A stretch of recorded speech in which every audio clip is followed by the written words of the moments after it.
नमस्कार, स्वागत है आप सभी का TV24 एक्सप्रेस बिहार पर। मैं हूं आपके साथ सपना ठाकुर। नजर डालेंगे इस वक्त की खास खबर पर।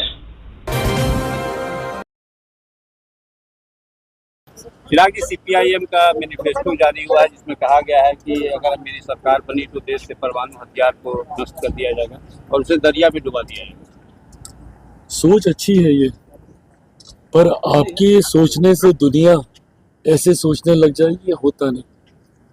हम लोग वैसे भी गौतम बुद्ध की धरती से हम लोग आते हैं, युद्ध में नहीं बुद्ध में विश्वास रखने वाले लोग हैं।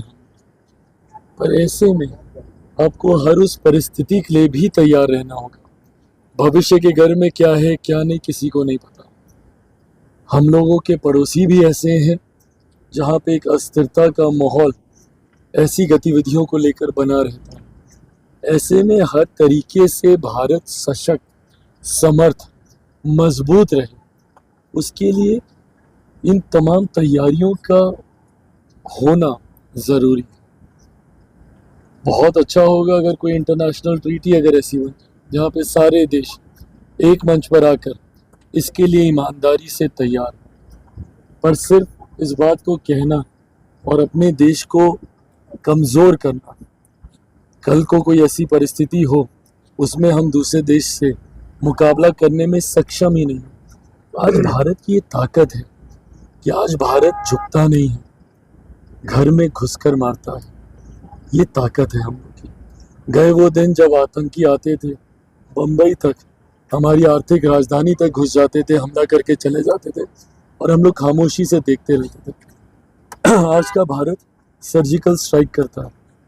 आज का भारत एक गोली उधर से चलती है, शुरुआत कतई नहीं करता, बट अगर गोली चली तो यहाँ से गोलियाँ फिर गिनी नहीं जाती चलाने में। ऐसे में ये मजबूती, ये विश्वास कि आप अपने देशवासियों को हर परिस्थिति में सुरक्षित रख सकते हैं, वो तभी आएगा जब अंतर्राष्ट्रीय स्तर पर जो मापदंड है, और ये कोई सेट मापदंड नहीं है, बट हर देश अपनी अपनी तैयारी करता है, उसमें हम कहीं से कमज़ोर ना पड़े। ये मोदी का इस पर बयान आया है। उनका कहना है कि एक तरफ हम देश को मजबूत करना चाहते हैं, दूसरी तरफ ऐसी शक्तियाँ हैं जो देश को कमज़ोर कर रही हैं। बिल्कुल सही बात है, बिल्कुल सही बात है।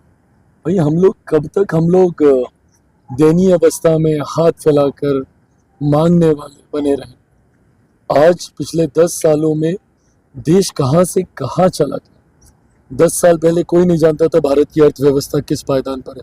भाई हम ही लोग नहीं जानते थे, पढ़े लिखे हैं, सब हैं, जानकार हैं, हम ही लोगों को नहीं पता था। बल्कि एक समय तो ऐसा भी था जब फ्रेजाइल 5 में भारत था। आज हम लोग टॉप 5 में हैं, बट एक समय ऐसा था जब हम लोग फ्रेजाइल 5 में थे। तो ऐसे में देश की अर्थव्यवस्था को मजबूत किया। आज G20 जैसे कार्यक्रम देश के गौरव को बढ़ाने का काम करते हैं। विभिन्न देशों के राष्ट्र अध्यक्ष आते हैं, जो सम्मान भारत और भारतीयों को दिया जाता है। भाई हम लोग भी विदेश जाते हैं, 10 साल पहले का भी अनुभव है और अब का भी अनुभव है। पहले जिस तरीके से भारतीयों को देखा जाता था और अब जिस तरीके से भारतीयों को सम्मान मिलता है, ये इसीलिए क्योंकि हम लोग हर स्तर पर हम लोग मजबूत हैं, आर्थिक, सामाजिक, हर तरीके से, अस्त्र शस्त्र, हर चीज़ से। आज हमारी डिफेंस की जितनी भी सेनाएं हो, एयरफोर्स हो, आर्मी हो, नेवी हो, हम लोग state of the art technology से लेस उनको उपकरण, उनको सुविधाएं मिलती हैं। तो ये तमाम चीज़ें भारत को मजबूत दुनिया के सामने बनाता है। चिराग जी, आप अर्थव्यवस्था की बात करते हैं, तो जब से कन्हैया कुमार को टिकट मिला है दिल्ली से चुनाव लड़ने का, उनका बयान आया है कि तो एनडीए सरकार अर्थव्यवस्था मजबूत होने की बात करती है, 5 ट्रिलियन अर्थव्यवस्था की बात करती है, लेकिन तब फिर 85 करोड़ लोगों को घर अनाज क्यों दिया जाए? भाई गजब बात करते हैं ये लोग। अब समझ में नहीं आता जेएनयू में लोग पढ़ाई क्या करते थे। आज अर्थव्यवस्था मजबूत हुई है तभी तो हम लोग दे पा रहे हैं ना। नहीं दे पाते, मतलब अगर नहीं रेवेन्यू होता, नहीं रिसोर्सेज होते, तो हम लोग कहाँ से दे पाते। और ये देश जब मजबूत हो रहा है, ज़रूरी है उन लोगों का भी हैंड होल्ड करके उनको गरीबी रेखा से बाहर निकालना। पिछले 10 सालों में, झुटला दीजिए कि ये आंकड़े गलत हैं, 25 करोड़ से ज़्यादा लोग गरीबी रेखा से बाहर निकले।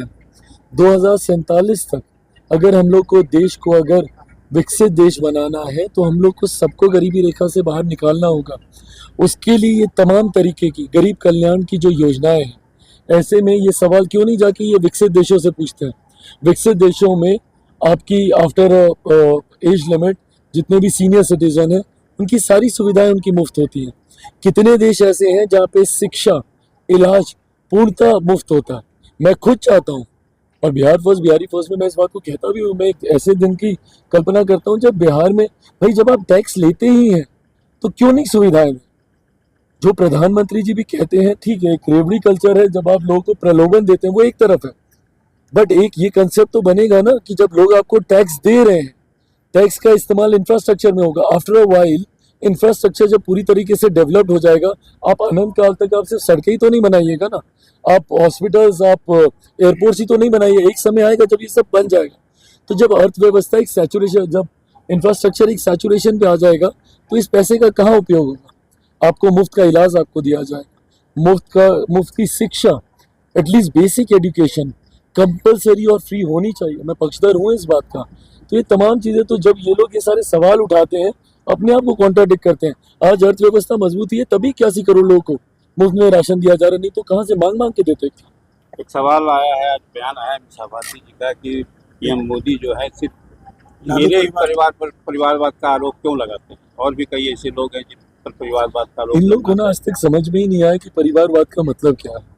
मैं चाहूंगा आप लोग भी एक दो बार ना चलवा दीजिए। प्रधानमंत्री जी ने लास्ट सेशन में बोला था पार्लियामेंट के अपने अंतिम संबोधन में, उन्होंने परिवारवाद की बहुत सटीक परिभाषा उन्होंने रखी, और जिस परिभाषा को मैं भी शुरू से कहता है, जस्ट बाय द वर्च्यू आप किसी फैमिली से आते हैं इसीलिए आप राजनीति में नहीं आ सकते, कतई नहीं। बट हाँ, आप किसी बड़े व्यक्तित्व के सुपुत्र सुपुत्री हैं, ये आपका सौभाग्य हो सकता है, आपकी काबिलियत नहीं। सौभाग्य आपको मौका देता है, बट